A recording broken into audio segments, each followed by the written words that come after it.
There's a better world that's coming, tell you why.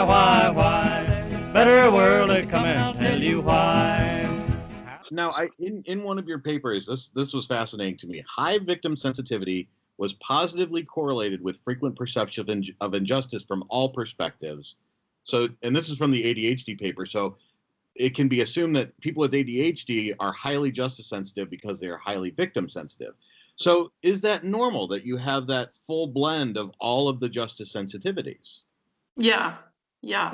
They're not, I mean, you cannot separate these sensitivities. And we say that all the justice sensitivity subscales, all the four that we have just described, are actually positively related.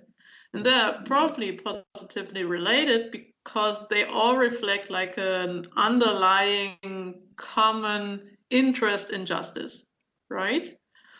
But the correlations between observer, beneficiary, and perpetrator sensitivity are much closer than their relations with victim sensitivity.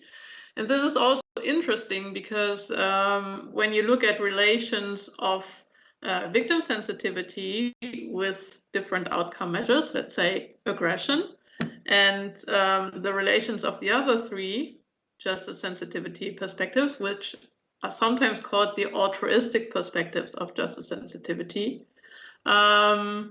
those connections with aggressive behavior are very different.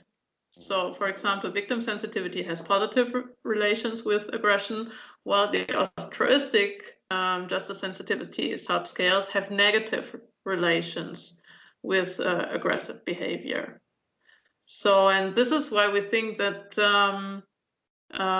despite these positive correlations, victim sensitivity rather reflects like an egoistic interest in justice, whereas the other three actually reflect like a really altruistic interest in justice for the sake of others, and like a real altruistic concern for justice for others. If we have all four justice sensitivity subscales within one person, of course, all the time, and they have differential relations with, let's say, aggressive behavior, what is then the behavior result, right? Right. And that is not an easy question, to be honest. So for the time being, I would say that our research points into the direction that mostly if a person is high in all four justice sensitivity subscales, then probably the altruistic subscales kind of win. Oh. So then you would probably show less aggressive behavior because you're highly altruistic justice sensitivity, even if you're also victim sensitive. However, what I think we still need to do in our research is try to figure out whether there are certain or different groups of people. So there might be a group of people who is high in victim sensitivity, but low in altruistic sensitivity. And there might also be a group that is high in victim sensitivity and the altruistic justice sensitivities. And I think then these different groups should also predict different behavior in different social situations.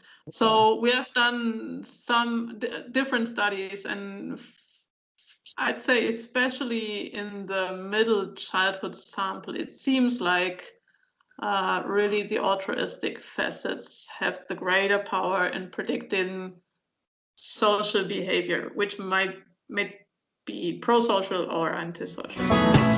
Justice, oh justice, whereabouts can I hide?